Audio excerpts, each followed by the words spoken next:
Hello, this is Dr. Christian Lehman, and I am here with part 14 of Charles Dickens's David Copperfield. This is Reading the Victorian Novel. Today, what we'll be talking about is installment 14, chapters 41 to 43. I will be covering the following topics: the chapter titles, Dickens's working notes. I'll tell a little bit about his biography as it connects to this section, namely starting to be an author. Then I'll mention Nightwalks. I'll look at the phrase little wife, and then I'll have several short slides looking at different literary techniques with the allusion to the rhyme of the Ancient Mariner, and then some broad topics such as Orientalism, disability, and industrialization. Following that, I will look at the illustrations. The chapter titles of part 14 are chapter 41, Dora's Aunts. This is where young David gets permission from Dora's aunts to woo her. Chapter 42 is Mischief. This is primarily a Uriah Heep chapter in which Uriah starts to manipulate Annie, Dr. Strong, and Jack. And then chapter 43 is entitled Another Retrospect. This is now our second one, and we are going to age David up from 18 to 21. One of the things that I want to focus on in this chapter is something called Dickens's working notes. We're very fortunate to have these notes starting with Dombey and Son. What these are texts that we have where Dickens jotted down his plan for the entire novel. Up until Dombey and Son, Dickens largely was just writing week to week or month to month, depending on the novel that he was working on. However, once he really started being a dedicated novelist and plotting out the whole works, what he would do is he would gather a piece of paper, as you can see here, and he would divide it into two parts. It would have a right-hand side and a left-hand side. These are often reproduced in critical editions. For instance, down here in the corner, I show those pages in the Penguin edition. As Stone has said with his critical edition of these working notes, quote, "But though individual number plans might differ in fullness or in particulars, the emphasis was usually the same. The left half of the sheet dealt with overall matters of planning and decision-making, the right half with the substance of individual chapters." What we see Dickens do sometimes is on the left-hand side, which is the first part, he would ask himself questions if he wanted to follow through with something, give himself reminders, but then just have the general tone. On the right-hand side, he would make it a fuller document, making those little notes that are not full text, but tell what happened in the chapter. And sometimes what you see is him emphasizing certain elements, giving himself quotes that he wants to remember, and making sure that he's put in those elements. What I want to do now is practice how we can go from the working note to the text and go back and forth between them in order to see part of Dickens's art. So here we have a zoomed in example of what this looks like. And we are going to focus on this note right here, little Dora behind the door. So we have the note, and now we have what it looks like in practice. Miss Lavinia then arose and, begging Mr. Traddles to excuse us for a minute, requested me to follow her. I obeyed, all in a tremble, and was conducted into another room. There I found my blessed darling, stopping her ears behind the door, with her dear little face against the wall, and Jip in the plate warmer with his head tied up in a towel. So you'll see in the note, it said little Dora behind the door. We don't actually see Dora called little in this passage, and we also don't have her name. Instead, what we receive is her dear little face we get. And so what I want to emphasize here is that we really, in the text, have a different perspective of Dora than from the note. You can't reconstruct the text from the note. That's the key point here. Instead, what Dickens is able to add are David's perceptions of these events. So we have the what happened, and then we have the how it happened. And the how it happened is the point of the novelist, and the what happened is just the summary. Let's take another example. Here is the quote he repeats, "If I should like a nice Irish stew," for instance. So when I once asked Dora, with an eye to the cookery book, what she would do if we were married and I were to say, "I should like a nice Irish stew," she replied that she would tell the servant to make it, and then clapped her little hands together across my arm and laughed in such a charming manner that she was more delightful than ever. So here in the working note, Dickens has this quote that he's remembering and putting in there, but in the text, what we have, it's not actually a quotation, it's an embedded summary, what's called indirect speech, and we see all of these different things, such as Dora's response, none of which is marked in that working note. Let's go to a piece of biography, and this has to do with how David and Dickens have similar career paths. So Dickens, after he had learned brachiology, shorthand writing, which we covered in the last video, became a novelist. Here's David's description of becoming the same. "I have come out in another way. I have taken with fear and trembling to authorship. I wrote a little something in secret and sent it to a magazine, and it was published in the magazine. Since then, I have taken heart to write a good many trifling pieces. Now I am regularly paid for them. Altogether, I am well off." And when we see this, we have a great, actually, anecdote from Dickens himself. So in 1867, Dickens released all of his novels in a new edition called the Charles Dickens edition. They had a red cover and a gilt signature of Dickens across the front. And in them all, he included two new things. One was a new preface to each novel, and the other is what is called the running headers, about which I'll have a video later. Here is Dickens describing his first authorship in the preface to Pickwick Papers. "I recognized in him the person from whose hands I had bought 2 or 3 years previously, and whom I had never seen before or since, my first copy of the magazine, in which my first effusion, a paper in the sketches called Mr. Minns and his cousin, dropped stealthily one evening at twilight with fear and trembling into a dark letterbox in a dark office up a dark court in Fleet Street, appeared in all the glory of print, on which occasion I walked down to Westminster Hall and turned into it for half an hour, because my eyes were so dimmed with joy and pride that they could not bear the street and were not fit to be seen there." Dickens says something very interesting here. So we have the secret placement. Here's an illustration of that, for instance, but he actually makes a little, I don't know if we can call it a mistake or not, but when he first published this piece, he called it A Dinner at Poplar Walk.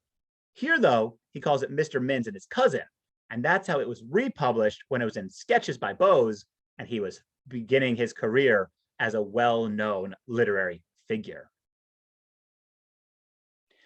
The next thing I want to mention has to do with Dickens's later career. So after he made Household Words, which is the journal that he started during David Copperfield, he began another journal called All the Year Round. And in that, much later, right, 10 years after where we currently are, on July 21st, 1860, under a title called The Uncommercial Traveler, he published a short piece called Nightwalks, about going out at night and what he sees. So the first quote I'm going to read comes from Copperfield, and this has to do with Mr. Peggotty. "And now it is that I begin to see her," Peggotty's solitary brother, "passing through the dark streets at night, and looking as he goes among the wandering faces. I never speak to him at such an hour. I know too well, as his grave figure passes onward, what he seeks and what he dreads." So here, it's very interesting, because David is encountering Mr. Peggotty where there are prostitutes, where there are streetwalkers. And that's why he doesn't make eye contact. And that's why Peggotty is looking at the wandering faces. He's worried it will be Emily, but he also hopes it will be Emily, because he wants to find her, but he dreads finding her, because that would mean that she is fully a fallen woman and she is prostituting herself. This bears comparison to Nightwalks, because the way in which the Nightwalker speaks, he calls himself at various points the houseless one, or just houseless with a capital H. And he says, when he's describing all the places he goes, where he specifically does not go, "I knew well enough where to find vice and misfortune of all kinds, if I had chosen. but they were put out of sight. And so in this passage, what we see is the specific idea that these individuals know where to go to find prostitution, but in Nightwalks, he chooses not to go there, while acknowledging he could go there.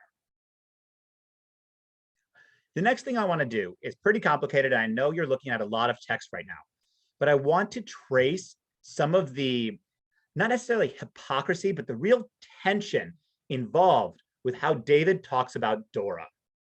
So the first quote comes from David, and notice it's in parentheses, and he says about Dora, there never was anything so coaxing, one of his favorite words around Dora, as her childish ways. So here David is calling Dora childish. Later on, Lavinia, he thinks about Lavinia that she treated Dora just as if she had been a toy. So David's critiquing Lavinia for this. We then have a longer quote, and this is where David starts to mount his criticism. This is the thing that bothers him. It was that Dora seemed by one consent to be regarded like a pretty toy or plaything. My aunt, with whom she gradually became familiar, always called her Little Blossom. And the pleasure of Miss Lavinia's life was to wait upon her, curl her hair, make ornaments for her, and treat her like a pet child. What Miss Lavinia did, her sister did as a matter of course. It was very odd to me, but they all seemed to treat Dora, in her degree, much as Dora treated Jip in his. That is, treating her like a pet, but also partially dehumanizing and infantilizing her. That's on page 610.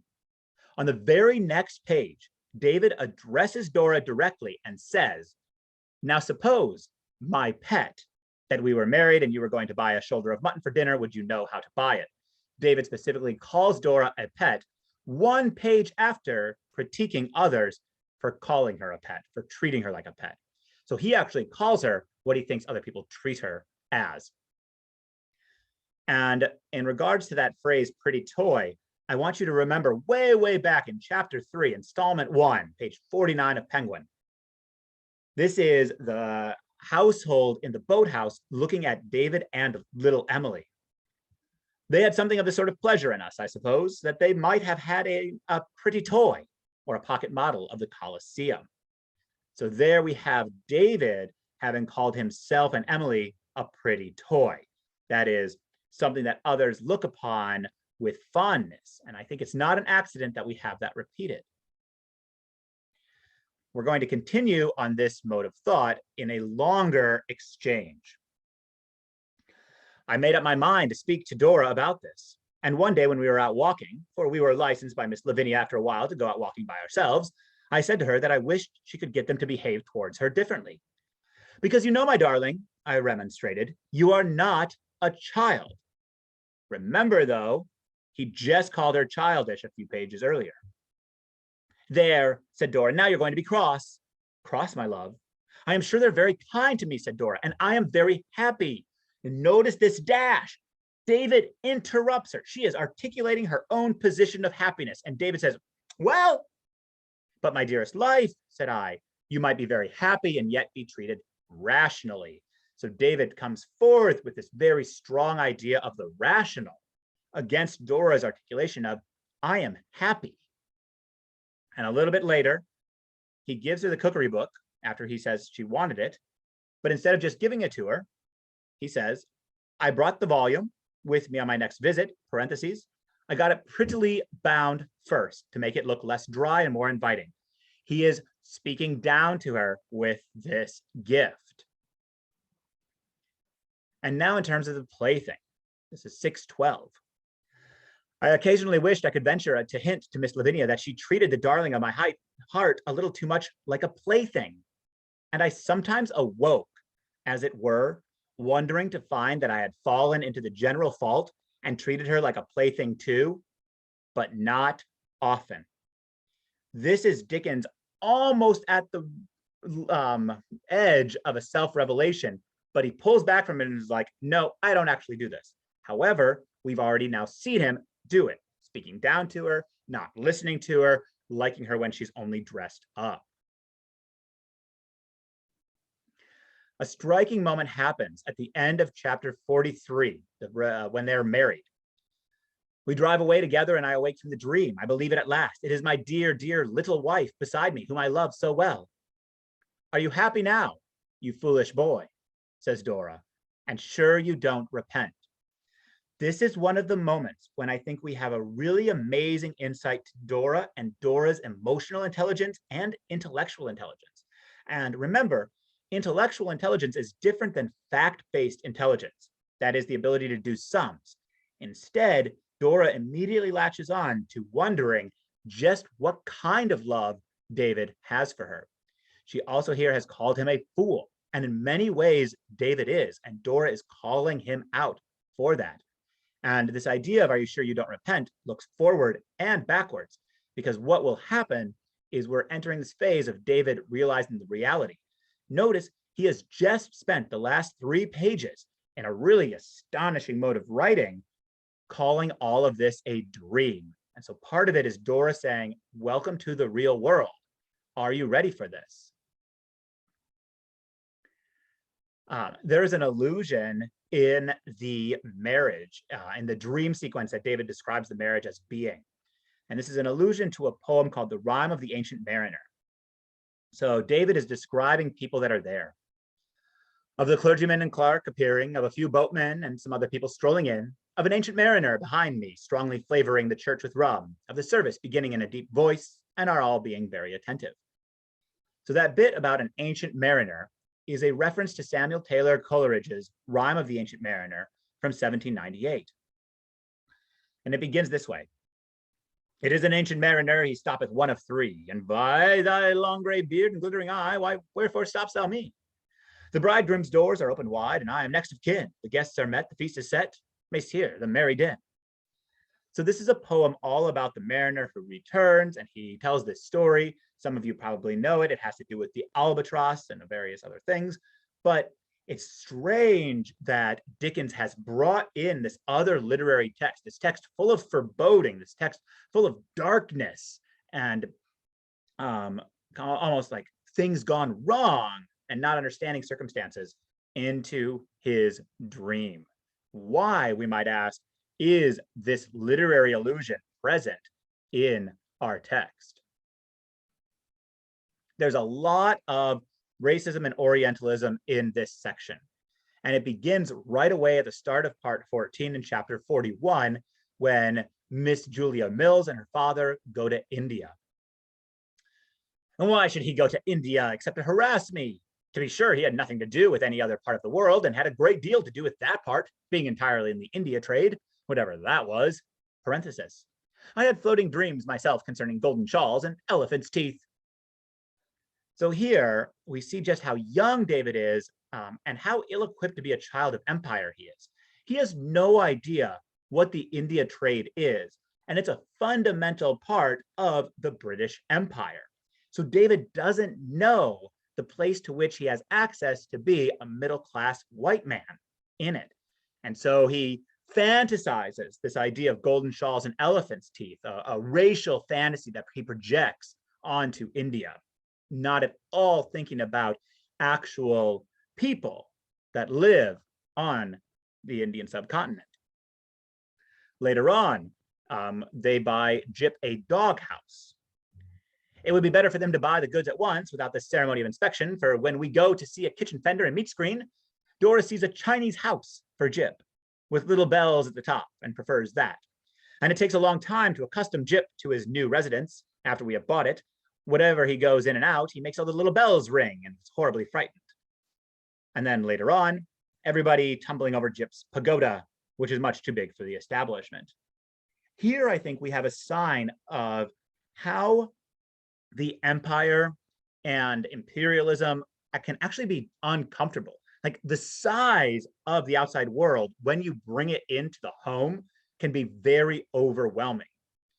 We have double racism happening with Jip's name and being placed in a Chinese house. So we're combining othering that we have there. Remember, we talked about Jip being short for Gypsy, the Roma, and then renaming house to pagoda, but being too big for the establishment, right? We have, we've brought in the empire to, so in this metaphor, right? David's house is Britain, Jip's pagoda is the empire, and they brought the empire into Britain, and it's uncomfortable and too large, and people are tumble over it. We also have a critique of disability, and we see how David responds to this without any sympathy. This is Traddles speaking about his soon-to-be sister-in-law. And Sarah's here, the one I mentioned to you as having something the matter with her spine, you know, immensely better. And the two youngest that Sophie educated are with us. Perfectly. She clenched both her hands, said Traddles, looking at me in dismay, shut her eyes, turned lead-colored, became perfectly stiff, and took nothing for 2 days but toast and water, administered with a teaspoon.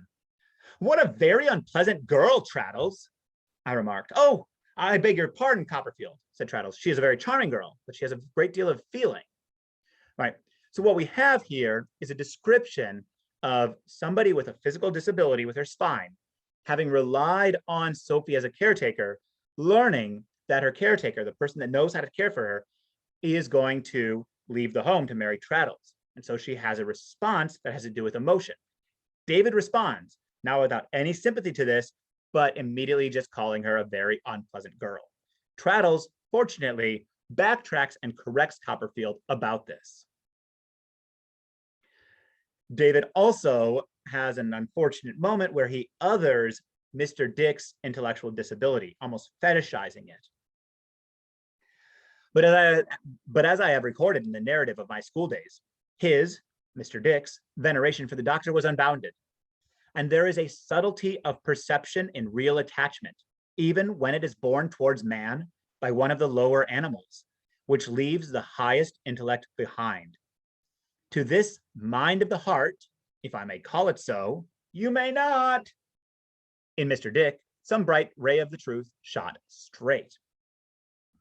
So here, right, I want you to look at this idea where David is setting Mr. Dick apart, kind of calling himself the highest intellect, and Mr. Dick having the mentality of one of the lower animals, dehumanizing him in that way, but then saying he has a mind of the heart, right, not a mind of the mind. Finally, a brief note on industrialization. This happens through a simile of sorts. The church is calm enough, I am sure, but it might be a steam-powered loom in full action for any sedative effect it has on me. I am too far gone for that. The rest is all a more or less incoherent dream. So here, David makes a reference to the steam-powered loom, one of the key features of industrialization that brought Britain into the industrial age and turned it into a large capital power in its imperial holdings. It was significantly an invention that displaced a huge number of artisans and led to rapid urban growth.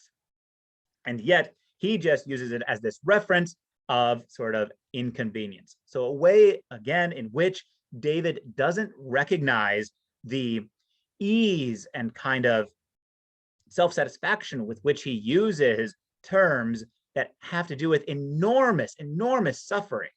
The conditions in these factories where these looms were used was largely women-centered and child labor and deeply unfair and dangerous. But David, even though he went to the bottling factory, has no space for pity in that.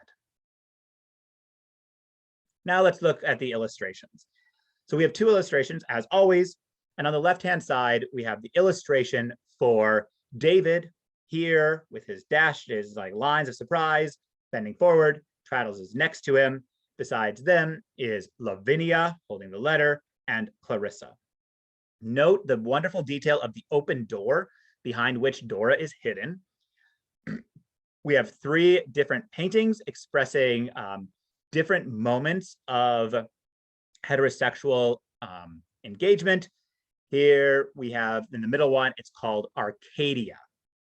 On top of the piano, which is a sign of Dora and Dora's absence, we have a woman kind of plucking the petals off of a flower. Two other small details. We have birds in a cage, which mimic the aunts. And here, although you can't see it on this slide, this fishbowl has two goldfish. So this is an image made up of doublings. Two birds, two sisters, two friends, two fish, two couples in each of these frames, and then a single woman alone, which reminds us of the absent Dora. The other illustration we have is this really incredible moment of the wedding. To list some of the figures, here we have the pew opener, Mr. Dick, front and center, Dora right in the middle, looking at kind of these gravestones on the bottom. There's David looking down at her. We have the aunts back here. We have Betsy. We have Agnes. We have Peggotty up in the balcony. And then we have all of these other strange elements. This woman has a eye patch. Here we have a cobweb. And then we have the dustpan and broom. On the side, we have a woman with her child to be baptized. And we have this tomb. So it's an image. And look at the pressure. Look at all of the angles, all of the eyes, even this little figure here, this gargoyle figure, are looking down at Dora. There's this enormous pressure upon which Dora is the very center. And we wonder, like, that littleness of Dora, how it will sustain all of this pressure. These elements, such as the cobweb and the dustpan, indicate that it's a messier scene than we might think. We also have birth, death, and marriage combined. This image quotes directly from chapter 2 as well. Here we had David looking off to the side, kind of looking at Peggotty and his mother. And for those of you that are interested in the similarities between Dora and Clara Copperfield, if you think here's young David looking up to his mom, here's David getting married to Dora, is David in fact marrying his mother? And that is where we end today. I hope you all have a great further reading and happy installment 15.